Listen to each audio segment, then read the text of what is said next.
Hello and welcome to the Sport and Crypto podcast, back again for another episode, a blockchain ticketing special. And who else but Mike Saunders, the founder and CEO of XP, joining me on the show today. How are you, Mike? Hi, thanks for having me. Why don't you tell people a little bit about yourself, your journey in your career? Sure. So my journey started in food delivery of all places. I started one of the first online food delivery companies back in the late 90s.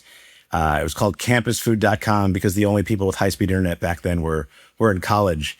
That grew for over a decade into about 300 universities, and then we ultimately merged with Grubhub. And the rest of my journey was on the Grubhub side, creating this very large online marketplace for food delivery. And I got into ticketing, after I left Grubhub, because all of these online marketplace issues from my first career just kept on coming back, and it just seemed like this is the wave where online marketplaces, the individual can fight back and have more advantages. That's really interesting. And tell us more about what you're building now. Like, what is XP? So XP is an innovative take on ticket resale. Right. So we really believe that, the online marketplaces of the first generation really were more like classified sites where you'd list things and hope somebody comes. And that lack of transparency really hurt the trust. Right. The online marketplaces themselves could extract a really large fees. They could really hide the supply and demand to the point where the only real winner was the marketplace themselves.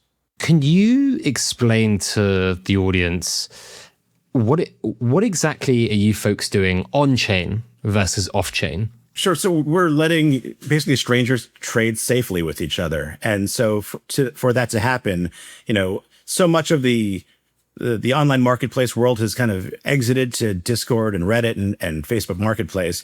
And there's a real concern of who goes first, right? So what we provide is basically escrow, where the money is safe on one side, and then the tickets, we attest the transfer on the other. And so we're using the blockchain specifically for the stablecoin transfer. Very interesting. So the tickets themselves aren't on-chain? They are not. They're not. The tickets ultimately have to exit to you. You have to show somebody at the door, and the primaries are very locked down with letting that exit out to an open system. And so why has the stablecoin piece been an inflection point for you folks? So look, I think we've really started the flywheel by helping sellers get offers on their tickets. So when a seller comes to XP and says, "Hey, I have these tickets for sale," they're getting instant offers. They're basically getting bids from a network of fans and mixed in with a network of pros that are looking to just offer immediate cash for tickets. And the way to do that is to back that promise by stablecoins. It's the most efficient, fastest way to basically create an order book out of ticket resale. So we're creating an on-chain order book for ticket resale using stablecoins, but the tickets are still off-chain. We're like a one-sided, yes. Is that what you set out to do? I set out to disrupt the online marketplaces with this new tech. I knew it felt like there was an answer hiding in here. And sometimes you feel like the only way to jump in is just to jump into the deep end and see where it lands. But this is the absolute, this is a need. This isn't just a want for people. And so let's talk a little bit about how your experience is different for consumers compared to traditional secondary marketplaces. Sure. So, the biggest difference, specifically, for all these sellers that are trying to sell their ticket, we see a lot more people trying to, buy 4 tickets and only use 2, or buy 6 tickets and use a couple. And so you have this kind of largely fragmented seller group of just individual fans. And we're trying to take the uncertainty out of it. We're trying to say that, hey, there's a hidden demand that's out there currently on today's marketplaces. You don't really know who's buying. You just have a list of asks from people selling tickets, right? StubHub is basically just a list of brokers' asks at the end of the day. And by surfacing that hidden demand in the form of offers and bids, we think we get to real honest, true price discovery and faster deals. Very interesting. And we're gonna come back, Mike, to where you want to take this and what you want to do in the future. But I wanted to just do a bit of a lay of the land of the ticketing landscape right now, particularly in America, because I think America's, where a lot of the kind of controversy and a lot of more live events happen.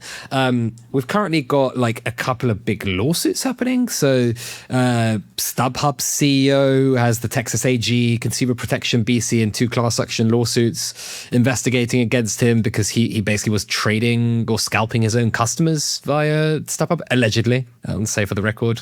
There's a injunction, I guess, against Ticketmaster as well. So would love for you to, and by the way, a lot of audience is not in the States. I think we're about 50% US. So being as high level as you can, explaining what is actually going on as it pertains to ticketing in the United States right now.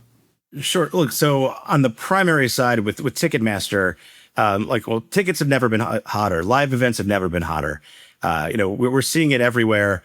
The World Cup, we're seeing it with all of the summer concert tours. We just came off of the Knicks championship. Look, at the end of the day, Ticketmaster is the ticketing platform. It's owned by Live Nation, which is the promoter. They own the venues. There's a monopoly here that was created a little over 10 years ago. And so I think they're navigating how much, power do they influence over the industry, and the industries itself are evolving, right? How artists make their money is way more now based on tours than music streaming, right? So everything has been changing. You have this monopolistic primary, and then you have these secondaries where, really serve an important purpose on putting tickets in the hands of the fans at the right moment. So, just to put a point on this, Ticketmaster wants to sell their tour 10 months in advance, right? That's a lot of capital they need to guarantee early on in the cycle. A lot of fans don't even think about this until 2 to 4 weeks before. So there's like a natural resale market that has to happen to, there is a price to get into an event, and so how does that discovery happen? Where does where do the trades happen, and who gets to control that price ultimately is where the debate happens.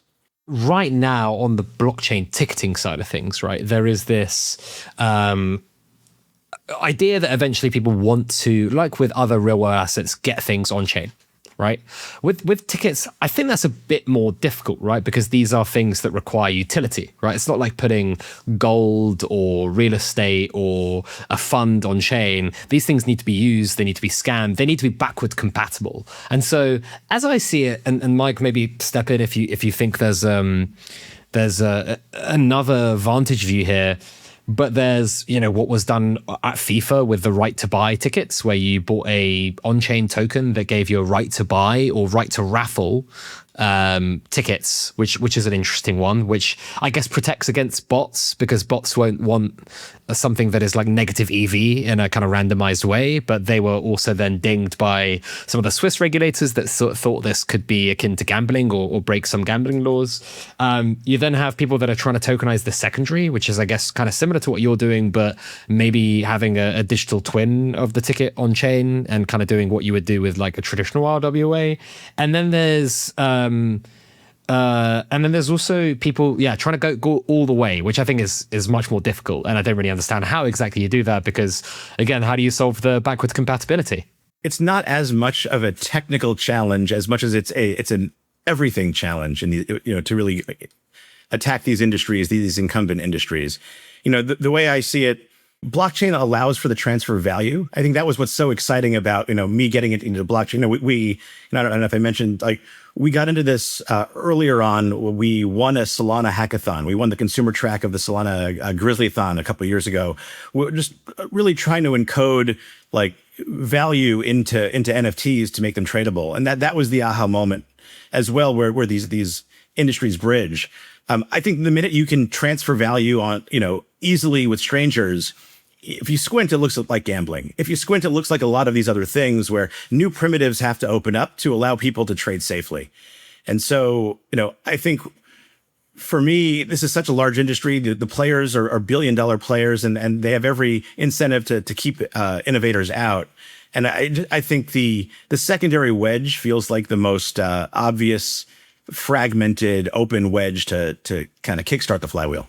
Very interesting. And so Tell me a little bit more. You said that everything is difficult. It's not a technical problem. And I think I've written a bunch of times in Sporting Crypto that this kind of big product market fit potential, but is a big business model issue when it comes to ticketing. I remember, and I say it a bunch of times, that I knew someone at a sports league or a federation. They were really interested in blockchain ticketing.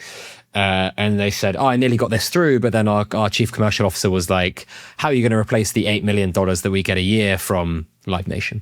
And so is that what you were kind of referring to? Or what are the other kind of intricacies and the difficulties of this kind of subgenre of consumer crypto? There's two problems here, right? You have the marketplace problem, which I think marketplaces in general are uniquely very difficult business models. The value is in the network that you create. So that only gets stronger over time, right? And then to your point on, these promoters are writing very big checks to get the artists signed up 10 months in advance, right? You have to pay the vendors. There's so much capital outlay that it's really a capital formation problem. And everyone likes to point at and blame ticket prices, but at the end of the day, Live Nation's job is to basically run a successful, in effect, IPO or ICO, and, getting, even experimenting with variable pricing now on the get-go to extract as much money as possible on the start to fill the arenas. These artists don't want empty seats, right? There's ego involved. They can't be discounting tickets, but at the same time, it's a hard demand supply curve on an expiring asset.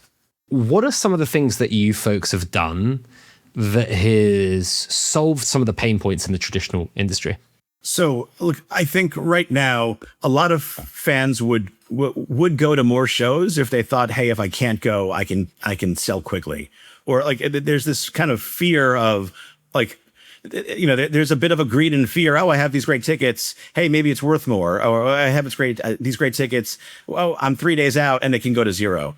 So I just think that, that is not healthy for normal fans to just make, judgments far in advance. And so giving fans the ability to buy and then sell quickly if their plans change, I think it's just a lot of value. And to the same extent, we're also offering fans the ability, hey, if you're tracking tickets, if you have 5 tabs open every day, you can make a standing, offer. And the minute something comes across our, in effect, our order book, you could pick it right up. So we're basically trying to solve for liquidity here. 100%. This is a liquidity engine wrapped up in a ticket marketplace. What are you looking to do next with XP? You've kind of found product market fit, I suppose, at this point. Where do you want to take this? So we've absolutely found this product market fit, and in certain events, and we're basically just growing the pool of events, right? So in a lot of ways, these are local liquidity pools, right? Your ticket volume is very different in New York versus LA versus Chicago, right? And there's really demand everywhere, right? So, I saw this on the food delivery is your New York food delivery was very different than your Cincinnati food delivery.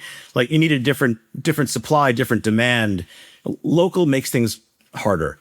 And I think that the demand is everywhere across the internet. It's in all of these Reddit communities, all of these Facebook groups, but really stitching together this disparate supply and connecting it to a unified liquidity will take some more time to deepen that liquidity pool.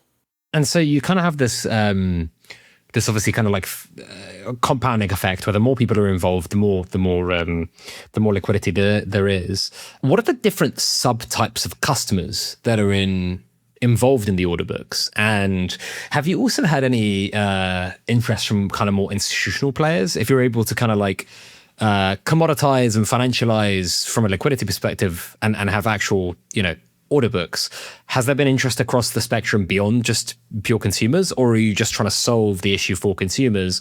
Or can there be a world where, people can hedge exposure on specific venues, on specific performances, and so on and so forth?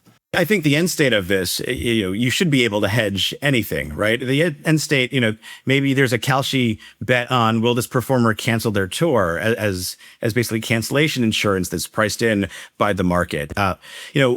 I think we've seen more institutions jump into ticketing as an asset class. We've seen more basically algorithmic programmatic folks basically scraping everyone to try to in effect make their market, because there's really no visibility on the order book. But I think the future is actually brighter for fans. We have if you go to xp.tickets/MCP, we've launched an MCP that allows fans to have the same basic tooling that an algorithmic would use, right? So it's no longer you have to just kind of hope and wait and check in every day. The agents in the future, I think, work on your behalf as basically mini institutional traders on your behalf. Have you gotten much uptake on the MCP and the agentic side? It's early, and we see people experiment with it. But I think the experiments are pretty cool. We've seen people really do really unique things. One group was basically, building to your point, like hedging off of this as well, where you could buy the ticket and hedge something else. Other folks are just using it as really advanced price and inventory alerts. And then we see a lot of like early experimentation, just kind of, it's a lot of just discovery on price, and discovery on unique inventory when inventory drops. But I think we're still in the early days. We've seen so much happen in this kind of blockchain ticketing landscape since 2018. I'm a good friend of the show, former sponsor Sandy Korn from Credenza sold the blockchain ticketing company in 2018 to Ticketmaster, and we're still getting blockchain ticketing startups start today. Where do you think, more broadly, stepping back, this kind of world goes, Mike? Again, I look at this from my online marketplace lens, and all of these online marketplaces are basically fancy matching engines and liquidity engines, right? At the end of the day, we're connecting buyers and sellers, right? We're connecting two sides of the market in the most efficient way possible. And so I think the blockchain tech solves for moving money and moving value. I think the other wave is all this agentic commerce, where you don't have to think too hard. Your agent, you can offload thinking to the agent, and the agent will work on your behalf. So in a world where you have unlimited agents and concierges running around, trading and trying to buy with real money, real internet money, I think you just all sorts of different. I think the world gets rewritten, and marketplaces just look different. Right, from eBay to how I get a driver to all of the above. I think it starts in ticketing, just because ticketing is, tickets are naturally native. We have to right now attest one side of the transfer, because to your point, the money is on chain, the ticket's not, and that's not going to change for the next large concert series in a couple of months. Lastly, from me, Mike. I'm curious to hear your thoughts on this, right? So we've seen this explosion in the gacha space, right? Packs, digital reselling, all on chain. And again, that's something that's a utility, a collectible that people want to hold and have, but they're storing it on vaults, and they're holding the NFT on the front end and trading that NFT on the front end too. I guess with tickets, it's a little bit different. You use it and then it's done. I suppose, is there ever a world, and will this ever happen, where you have the entire from inception to use is somewhat linked on chain and validates on chain, so that the kind of like trustlessness of the blockchain can help solve for the biggest issue in ticketing, which is fraud? Oh, I absolutely hope so. I absolutely expect it to happen at some point. I think I've learned over the years, timing these things are very difficult. And so I think you really have to be early so that you're on time. And so I think at some point, the primaries, the venues, the performers are going to want to be able to have more control over their tickets, right? And, whether it's royalties or whether it's just, yet the fans are going to want transfer rights, and the blockchains are perfect for this stuff. It's just like when you go to the, when you go to the venue, if the blockchain's down or if things are slow, I mean, everything breaks. So I think, we have not had a performance issue. We're built on Solana. We haven't had a performance issue in years at this point, right? In over a year and a half, it's been super smooth. But I think that the pipes and the stack below are evolving. And at some point, it's just, no one ever asks me what database I have anymore, right? This is, at some point, the blockchain will just be that database that allows performers and venues and artists to have more control. This was really great, Mike. I really can't wait to get this out and can't wait to do a write-up about it. Is there anything that I didn't ask you that you wanted to discuss? You covered all of it, from all the concerns that we're seeing with with StubHub, you getting beaten up for selling tickets they didn't have, to the future of tickets on chain. It's great. Mike, thanks so much for jumping on. Where can people find out more about you? Just go to xp.tickets and find me on X at Saunders3000. You can find me at Pet Barisha, and you can find us at Sporting Crypto or newsletter.sportingcrypto.com if you want to subscribe. And please do leave us a like, review, and all that good stuff on the podcast and on YouTube. And we'll have more Sporting Crypto content for you soon.